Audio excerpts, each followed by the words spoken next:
Lições da Segunda Guerra Mundial by Ken Follett. A Segunda Guerra Mundial é um período bem procurado assim, por leitores.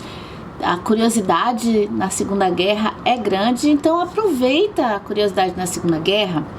E a dica é entrar nos calhamaços assim que podem até assustar pelo tamanho, mas na hora que a gente vai lendo e a gente percebe a maravilhosa escrita que esse autor tem, nem parece que a gente está lendo um livro tão grosso. Eu estou falando sim da trilogia do século do Ken Follett. O primeiro livro, Queda de Gigantes. O segundo livro foi o que eu terminei de ler e amei, Inverno do Mundo. E resta agora o Eternidade por um Fio, que é o terceiro dessa trilogia. Essa trilogia, ela é bacana, assim, por algumas razões. Então, motivos para ler a trilogia do século. Primeiro que a gente vai ter aula de história, mas calma aí. A gente não tem uma aula de história, a gente vai oficial, assim, com livros de história. A gente vai pegar romance, uma história, uma narrativa com personagens muito carismáticos, cativantes, e a gente vai acompanhar a trajetória desses personagens. A gente vai ver o pano de fundo histórico, vai acompanhar a vida desses personagens sendo modificada e trilhada a partir da história por trás deles, o que torna a leitura mais prazerosa, porque a gente está lendo uma ficção, mas também a gente está tendo conhecimentos de história. Eu vou deixar uma sugestão de vídeo para você, caso você queira saber um pouquinho sobre a Primeira Guerra. Eu acho que a Primeira Guerra, eu sempre falo isso aqui no canal, eu tô ficando chata. A Primeira Guerra, eu acho que ela deveria ser mais procurada do que a Segunda, assim. Não que a Segunda a gente não saiba, mas a gente esquece da Primeira Guerra. E se aconteceu a Segunda, foi por causa da Primeira. As consequências da primeira foi que levaram à segunda. Então, as origens de tudo que desencadeou lá próximo à década de 40 estava muito na Primeira Guerra. Então, eu vou deixar esse vídeo caso você tenha curiosidade.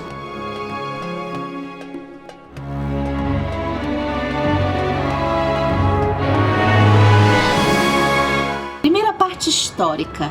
O que a gente acompanha no Inverno do Mundo? A gente pega o final lá a gente já tinha visto lá na Queda de Gigantes o Tratado de Versalhes, que foi assinado pela Alemanha, deixou a Alemanha com uma única responsável com relação a todas as atrocidades que aconteceram na Primeira Guerra Mundial. A Alemanha pegou o peso de que não seria justo ela ter pego realmente. Inclusive, no Queda de Gigantes fica claro como que a Alemanha estava num lado que perdeu da Primeira Guerra Mundial, mas ela estava em relação aos soldados, quando a gente acompanha a parte de batalhas, foi o país mais digno de levar seus soldados para a Primeira Guerra. E a Alemanha termina totalmente, mesmo perdendo, mas totalmente injustiçada, e ela perde territórios, e aí instala-se uma crise fervorosa na Alemanha, e o Hitler na época fica, e outras pessoas também, fica muito revoltado. Foi aí que surge o Partido Nazista, porque eles não aceitam a Alemanha ter se subjugado, ter assinado o Tratado de Versalhes. E a gente viu que lá na Rússia o Lenin assume, depois vem o Stalin, e o comunismo russo só crescendo lá na Rússia. Bem, Inglaterra tá tranquila, né? Tá de bem bom. Os Estados Unidos teve a crise de 29. Eles ajudaram lá na Primeira Guerra, tiveram um papel importante na Primeira Guerra, teve a crise de 29, e eles estão ouvindo falar que teve um tal de comunismo lá na Rússia, mas eles não querem muito se envolver. Chiara, ela tá aqui. Ela vai passar, gente. Chiara vai passar. Chiara passou. Olha o rabo. Bem, e aí também na Espanha a questão toda do totalitarismo vai subir. O partido nazista, isso tudo a gente vai ver antes dele tomar o poder. A gente já sabe um pouquinho a historinha da Segunda Guerra. E Outros pontos que a gente vai ver aqui é a instalação, o começo da guerra propriamente dito, como foi que a Rússia se envolveu na Segunda Guerra também. Uma batalha famosa que aconteceu, que foi a Batalha de Pearl Harbor, que foi aí que os Estados Unidos acabaram se envolvendo na Segunda Guerra. Até então eles estavam apenas fazendo manobras econômicas contra assim, o Japão, né? Porque o Japão pegou na Alemanha uma oportunidade de expandir o seu império. Então ele queria pegar territórios ali pela China e viu na Alemanha um forte aliado para isso. Bem, alguns pontos interessantes desses temas que eu achei diferente para a gente ir para os personagens. O primeiro ponto aqui é que se você espera encontrar assim, uma história que vá, como geralmente as histórias da Segunda Guerra Mundial vão detalhar a situação dos judeus, não é essa a história para você. O Ken Follett, ele amplia a abordagem dele para outras questões também. A gente vê a questão dos judeus, mas a gente não entra no detalhe. Aí a gente vai ver como que a parte antissemitista dele também atingia homossexuais, atingia mulheres. E o que eu achei mais excepcional, assim, fabuloso, que eu não tinha lido em histórias de ficção a respeito, eu já tinha ouvido falar, é a questão com relação aos deficientes físicos. A base teórica dele lá da raça ariana fez com que alguns projetos secretos assim colocassem estruturas assim de sanatórios para exterminar deficientes físicos, manipulando diagnóstico médico, uma coisa assim horrorosa a forma como ele é feita, como essa forma de extermínio é feita e é colocada aqui também. Então o Ken Follett, ele não vai tratar só dos judeus aqui.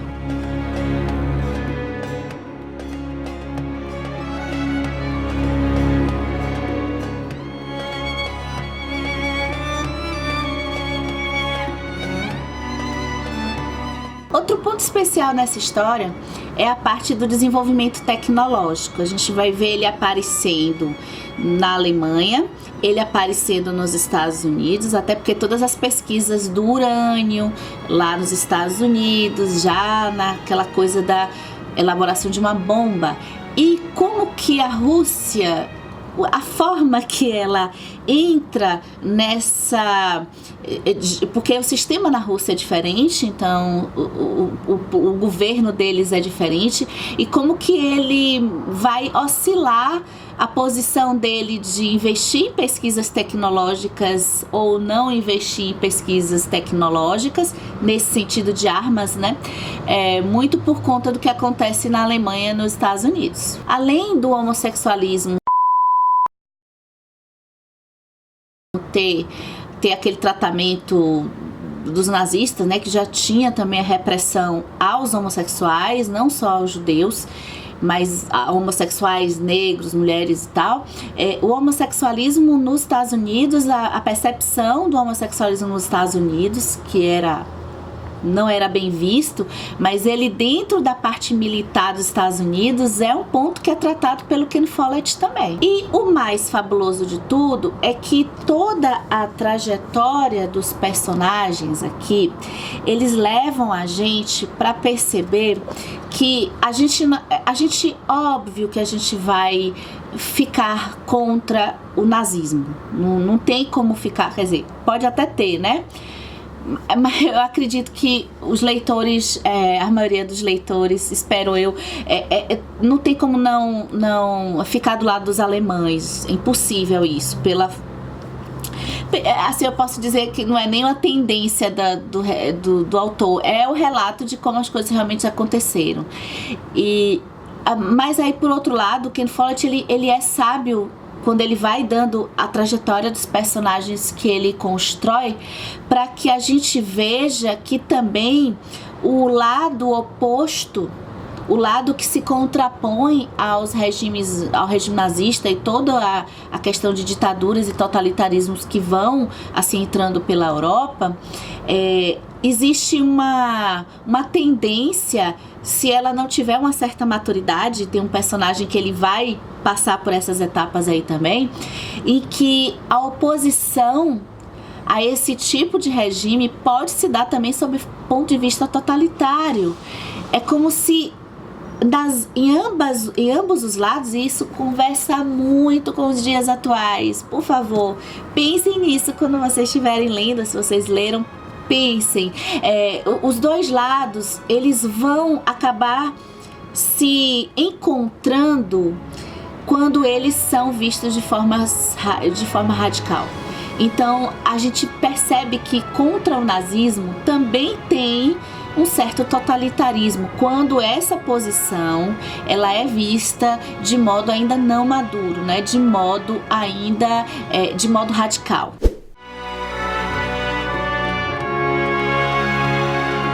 Bem, normalmente quem vai ler O Inverno do Mundo já leu Queda de Gigantes. Eu acho que só se tiver muita curiosidade mesmo para pegar, ou não estava sabendo, para pegar O Inverno do Mundo. E aí, com relação aos personagens, às vezes pode haver uma certa frustração, eu acho. O que acontece? O Queda de Gigantes, que foi um livro, e muita gente, eu vi assim, que muita gente gosta até mais do Queda de Gigantes, muito por conta que é o primeiro, eu acho, né?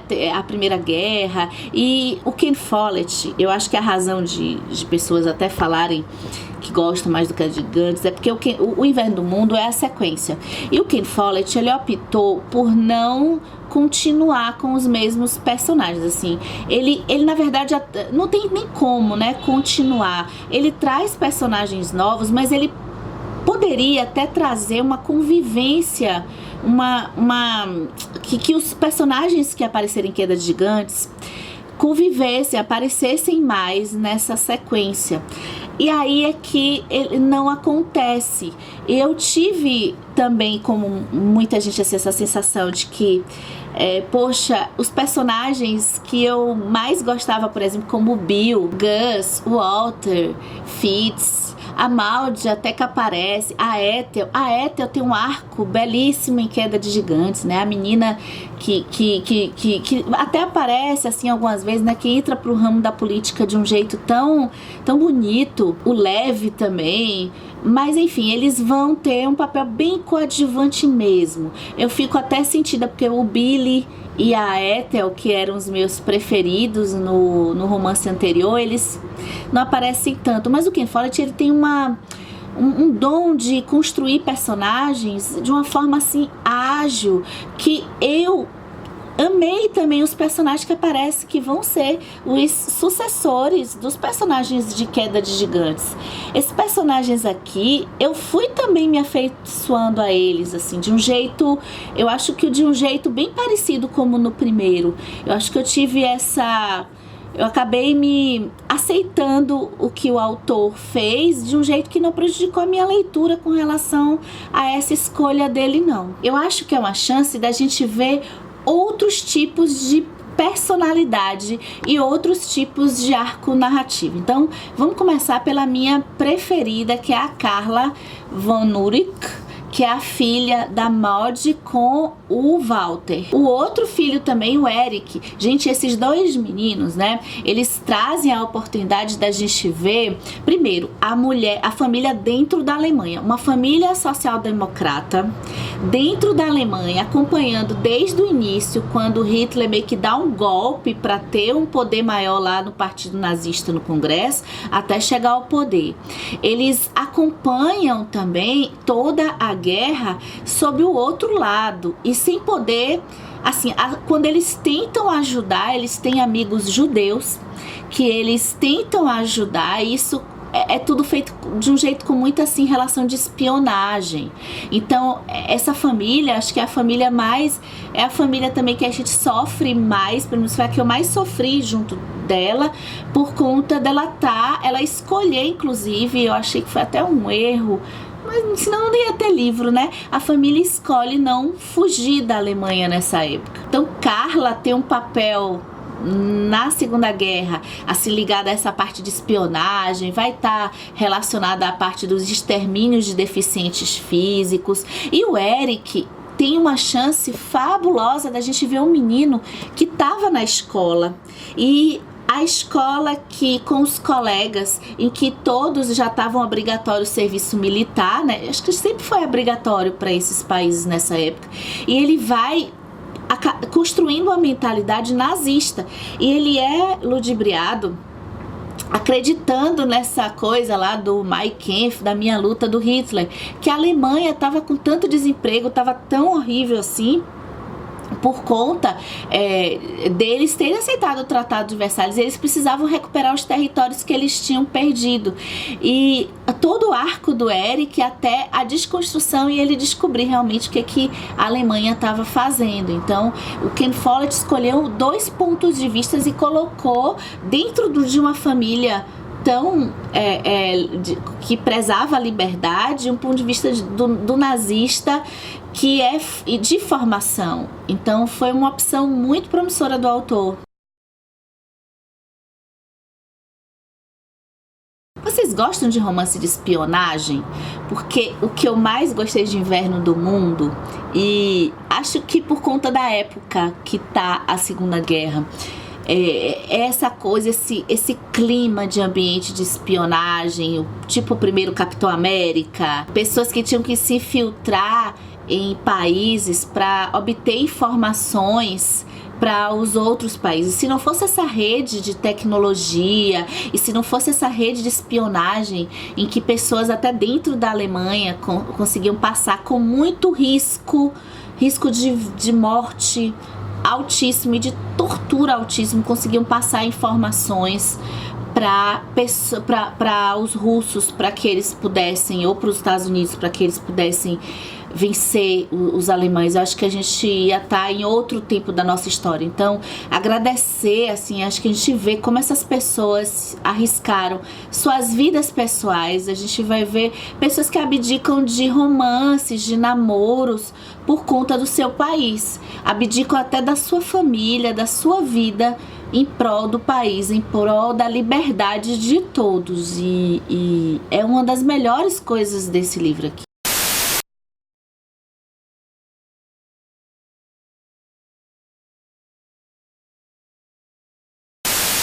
Outra personagem preferida, Daisy Peskov, a filha do Lev, que é irmão do Grigori. O Lev lá nos Estados Unidos virou um gangster, e a Daisy, ela como filha do Peskov, ela começa ali na sociedade dos Estados Unidos, ela quer ser aceita socialmente.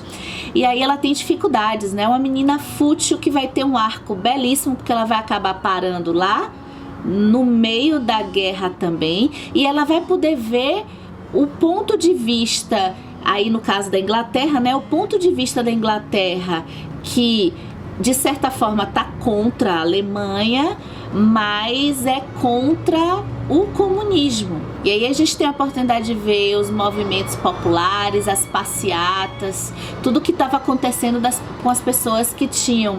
Assim, dá para compreender do jeito que o Ken Follett trata o medo do comunismo também, porque a Rússia não estava lá muito boa não. E a Rússia, ela fazia métodos ela aplicava métodos muito parecidos com os métodos nazistas, e algumas pessoas tinham acesso a esse conhecimento. Então era uma situação muito complicada, que a gente fica até assim compreendendo o lado que a pessoa escolhe tomar em determinadas situações.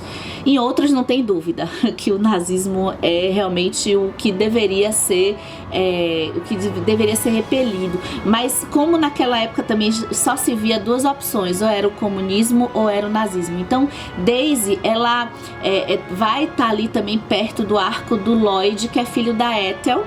E o Lloyd é aquele filho bastardo que a gente sabe lá do primeiro livro. E tem toda essa coisa da gente saber quem é o pai do Lloyd, e ele não sabe, então acaba prendendo o leitor nesse mistério, assim, não é um mistério pra gente, mas assim, nesse mistério pra eles, né, pra ele isso. O Lloyd, ele entra também num processo de amadurecimento em que ele luta por direitos de liberdade. Ainda jovem, assim, logo no começo, a gente vai ver o Lloyd até bastante nessa história. Os direitos de liberdade são sempre, na cabeça dele, pela porrada, tá? Pelo método tirânico, mas aí o arco dele vai fazer ele compreender a mãe é uma política, né? E ele não entende, mas tem coisa que não pode ser na conversa. Eu até concordo com ele, que não dá pra ser na conversa, não. Mas ele vai compreender como que atitudes impetuosas podem até favorecer o inimigo. Bem, é isso, Inverno do Mundo traz a chance, assim, eu peguei só os meus personagens preferidos mesmo, mas a gente vai ver o Vodoia, que é o filho do Grigori, a gente vai ter o pessoal do Gus, que era lá o assessor do presidente Wilson, a gente vai ver o Roosevelt, que é o presidente dos Estados Unidos, e os filhos do Gus, que são o Chuck e o Woody. O Woody é um menino, assim, nossa, eu gostei muito do Woody, né? Tá nos meus preferidos, mas ele é muito legal também. E eu acho que o Ken Follett, ele consegue nesses personagens fazer com que a gente passe, acho que foi o que eu mais gostei de Inverno no Mundo, a gente passa ele de um jeito mais, a gente vê as atrocidades, a gente mergulha no absurdo e nos horrores da guerra, e dentro do ponto de vista individual deles, de cada ponto de vista deles, e como ele dilui isso em muitos lugares, em muitos personagens, acaba não sendo também aquela coisa tão pesada no meu ponto de vista. Acho que vale a pena tentar a leitura esperando ter a sensação dos horrores da guerra, mas também poder ter isso diluído, sentindo a evolução desses personagens. Eu fiquei pensando muito nas coisas, como elas acontecem, não de uma hora para outra. Apesar do livro até ser grande e a gente não vê também tudo tão devagar assim,